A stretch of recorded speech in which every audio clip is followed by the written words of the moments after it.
హృదయపూర్వక ధన్యవాదాలు తెలియజేసుకుంటున్నాం.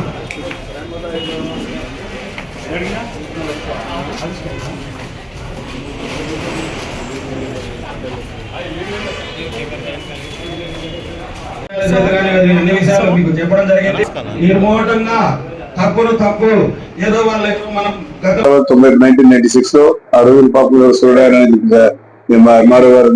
ఆయనకు బాధ్యత ఇస్తే రాత్రి మూడు కూర్చొని ఆయన కంప్లీట్ చేసి దాన్ని బాధ్యత చేశాడు ఆయన. మళ్ళీ అదే రకంగా మీరు చెప్పండి, ఏడా ఉంటే ఐడెంటిఫై చేయండి. దీంట్లో మీరు మళ్ళీ గ్రూప్ కాకండి. మీరు అంతా జర్నలిస్టులు, అసోసియేషన్ వేరే కానీ మీ అభిప్రాయాలు వేరే ఉండొచ్చు, మీ ఆచారాలు వేరే ఉండొచ్చు, సంస్కారం వేరే ఉండొచ్చు మీ దాన్ని బట్టి. కానీ అవసరం ఉన్నప్పుడు అందరూ కూడా ఒకటి అయితేనే సంఘటితం అయితేనే అవుతుంది, లేకపోతే కాదు. అది తప్పకుండా అక్రిడేషన్ గురించి చెప్పడం జరిగింది. అక్రిడేషన్ మీకు ఎవరు కావాలన్నా ఏం ఇస్తుంది కరెక్ట్గా చెప్పి ఎంతమంది కావాలన్నా అసోసియేషన్ ఉన్నారు తెలియజేసారు. మొన్న కూడా ఇప్పుడు యూట్యూబ్ వచ్చారు, ఆయన చెప్పినట్టు యూట్యూబ్ లో వచ్చేసాయి. సోషల్ మీడియా బాగా పెరిగిపోయింది, అవేర్నెస్ పెరిగిపోయింది. ప్రజలు ఇప్పటికప్పుడు ప్రపంచానికి వచ్చేంత ప్రపంచం అంతా మా ఫోన్లోనే ఉంది. అన్ని విషయాలు ప్రపంచ విషయాలు కూడా ఇప్పటికప్పుడు తెలుసుకుంటా ఉన్నాం. సోషల్ మీడియా కూడా ఇవాళ వాళ్ళు కూడా చేస్తా ఉన్నారు. కొంతమంది ఎవరున్నారు, వాళ్ళు కూడా పేదవారు ఉన్నారు. ఎవరో వాళ్ళు కూడా గుర్తించేద్దాం. పేదవాడు ఎవరైనా కానీ మన బాధ్యత కర్తవ్యం ఇవాళ ఇస్తాము తప్పకుండా అని చెప్పి వాళ్ళ అక్రిడేషన్స్ గురించి చెప్పడం జరిగింది. మీరు మన కొంతమంది ఎన్నింటి కూడా మించిపోయారు మన విజయవాడలో జరిగిన అక్రిడేషన్ లో. కొంతమంది కావాలంటే మనం ఇచ్చారు 10 మందికి కూడా రండి అని చెప్పి మానాడు కూడా కొంతమంది వచ్చినారు. మీ మిత్రులే మీరు డిఫరెన్స్ అనుకోకండి అట్లా ఆయన మనోడు కాదు ఈయన మనోడు కాదు మనోళ్ళే మీరునే మీరు రెండుగా అయినారు. అది ఇవన్నీ సమస్యలు ఉన్నాయి. మళ్ళీ ఫ్లాట్లు ఇచ్చిన తర్వాత మాకు అక్కడ వద్దు అని చెప్పాలి. మీద దాడులు కూడా జరుగుతానని చెప్పడం జరిగింది. అలాంటివి మా ఇద్దరు పోలీసులు కానీ దాడులు తెలియదు, అర్థం తప్పలేదు. మేము చేస్తే ఇమీడియట్ గా ప్రభుత్వ పరంగా ఎవరు చెప్తారు మీ మీద దాడులు చేశారు. ఎందుకంటే మీరేదో చూసుకుపోయి ఇన్ఫర్మేషన్ లాగారని చెప్పి వాడుతుందో పోతారు. అది చేసిన వాడు చేయబోయేవాడు ఏదో ఒకటి మీ మీద అసాల్ట్ చేయడం జరుగుతాయి. అలాంటివి కాకుండా ఏదంటే మన దృష్టి తీసుకొచ్చి ఇమీడియట్ గా దాన్ని సేవ్ చేయడానికి మీకు సేవ్ చేయడానికి మేము సంసిద్ధంగా ఉన్నాం. ప్రెస్ వాళ్ళకి మన గవర్నమెంట్ అనేది ఉండకూడదు. Press should always be critical about the government. ఎప్పుడు మీరు తప్పులు పట్టాలి, మాకు ఎంత కోపం వచ్చినా మీరు మా తప్పులు పట్టాలి. కానీ మీరు ఒక పార్టీకి సపోర్ట్ చేయండి, ఎప్పుడు సపోర్ట్ చేయండి. యాజ్ ఎ ప్రెస్ మీరు ఎప్పుడు క్రిటికల్ గా ఉండండి, మా తప్పులు ఎత్తండి. మాకు ఎంత కోపం వచ్చినా మా తప్పులు మీరు ఎత్తాల్సిందే. చెప్తూ మీ ఇండియన్ రిపోర్టర్స్ వారికి మీరు చెప్పిన ఈ సమస్యలన్నీ డెఫినెట్ గా ఈ పీరియడ్ లో మొత్తం కంప్లీట్ చేస్తామని మీకు హామీ ఇస్తూ నాకు ఈ అవకాశం ఇచ్చినందుకు నమస్కారం. న్యాయశాఖ మంత్రి అయిన డాక్టర్ బాబాసాహెబ్ అంబేద్కర్ చేసినటువంటి శాఖ మన ఉమ్మడి ఆంధ్రప్రదేశ్ లో కేంద్రంలో కోట్ల శ్రీనివాస్ రెడ్డి గారికి కలిగితే మన ఆంధ్రప్రదేశ్ లో అంబేద్కర్ గారు నిర్వహించినటువంటి న్యాయశాఖకు మన ఫరూక్ షా గారు కూడా ఆ శాఖ నిర్వహించడము చాలా గొప్పది.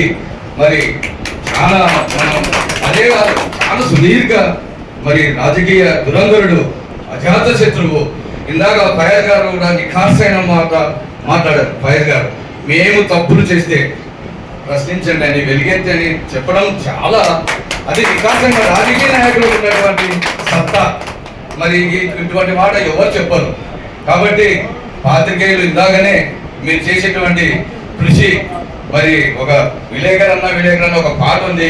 ఆ పాటలో మీ బాధలు మీ అనునిత్యం మీరు అక్షరాలను శిల్పాలుగా మొలిచి మరి ప్రజా సమస్యలు అయితేనేమి, ప్రభుత్వ పాలనాపరమైనటువంటి అభివృద్ధి కార్యక్రమాలు అయితేనేమి, విద్యా సంస్థల యొక్క కార్యక్రమాలు అయితేనేమి, అన్నిటినీ మీరు నిరంతరము ఎండనక వాననక మీరు కృషి చేస్తున్నారు. మీ అందరికీ కూడా ధన్యవాదాలు, కృతజ్ఞతలు. మరి పెద్దలు ఎన్నెవడి ఫరూక్ సార్ గారు మరి సుదీర్ఘ ఆయనకు తెలియనటువంటి అన్ని సామాజిక వర్గాల సమస్యలు తెలుసు, ఖచ్చితంగా సహాయం చేస్తారు. మరి పెద్దలు అన్ని సమస్యలు దృష్టి పెట్టుకొని మరి సమస్యలు పరిష్కారం కోసం మనమందరం కూడా సాధ్యంగా ఉండి మన సమస్యలను పరిష్కరించుకుంటామని ఉండబడుతుంది నా యొక్క అభిప్రాయం. ఎందుకంటే ఒక న్యూస్ రాసినామంటే ఆ న్యూస్ వల్ల అక్కడ ఉండే ప్రజలకు కానీ అక్కడ ఉండే వ్యవస్థ కానీ, సపోజ్ ఎడ్యుకేషన్ డిపార్ట్మెంట్ వల్ల ఈ లోపం జరిగిందని మీరు రాసినారనుకోండి, దాన్ని మేము రెక్టిఫై చేసే విధంగా ఉండాలి. కానీ మాకు బ్లాక్మెయిల్ చేసే విధంగా, అధికారులు ఇబ్బంది కలిసే విధంగా ఉండకూడదు. ఆ సమస్యను మీరు రాసినప్పుడు అది ప్రజలకు మెయిల్ అయితే ప్రజలు ఆటోమేటిక్గా మిమ్మల్ని దేవుళ్ళగా పూజిస్తారు, మిమ్మల్ని పిలుస్తారు కూడా వాళ్ళ వాటిలోకి. రండి విలేకరి గారు మా వాటిలో చూడండి, ఇక్కడ నీళ్లు లేదు, రావడం లేదు, రోడ్డు సరిగా లేదు, కరెంటు లేదు అని చెప్పి మీతో సందేశాలు ఇస్తారు. నా యొక్క వినపం ఏమిటంటే నిర్ణయాలు కూడా ఒక ప్రెస్ క్లబ్ ఏర్పాటు చేయాలి. ప్రజలు తన యొక్క సమస్యలు వచ్చి అందరూ నాయకులు వచ్చి అందరూ పోలీస్ స్టేషన్ చెప్పలేరు, ఇక్కడ సమస్యలు వాళ్ళు ఉంటాయి. మీ దృష్టికి తీసుకొచ్చే వారు జున్ను అయినప్పుడు మీ ప్రెస్ క్లబ్లో పిలిపించి మీరు మీడియా విధంగా బయట తెలియజేస్తే అందరికీ అర్థమయ్యే విధంగా ఉంటుంది. వాళ్ళ ప్రాబ్లం సమస్యలు కూడా సాల్వ్ అవుతాయి. ఎందుకంటే ప్రెస్ క్లబ్ మేము చూసాము, అయితే వాళ్ళే వచ్చి మాకు ప్రాబ్లం సమస్య జరిగింది, నా సలహాని వల్ల అడ్వైజ్ చేశారు, నాకు ఇబ్బంది కలిగిస్తూ ఉన్నాం అంటే అటువంటి పేపర్ డాక్యుమెంట్స్ మీరు చూసి అది జూన్ అయినప్పుడు దాన్ని మీరు మీడియాగా బహిర్గతం చేస్తే బాగుంటుంది.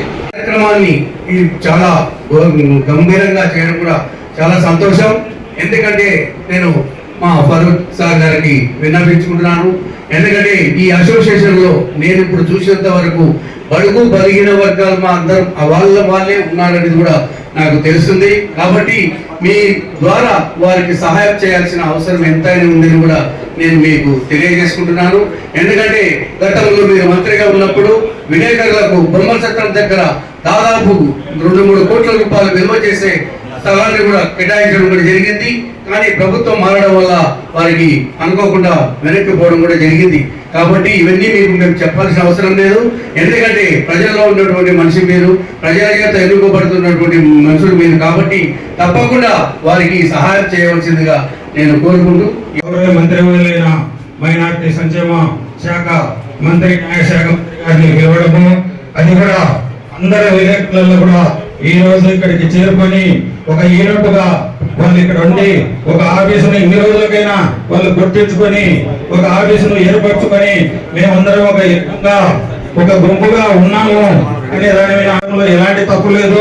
గతంలో కూడా వాళ్ళు అడిగినారు అని చెప్తున్నారు, ఎన్ని స్థలాలు లేవు, ఎన్నో ఇబ్బందులు ఉన్నామని. అవన్నీ కూడా మన మంత్రివర్య దృష్టికి తీసుకోవడం జరుగుతుంది. ఇప్పుడు మీరు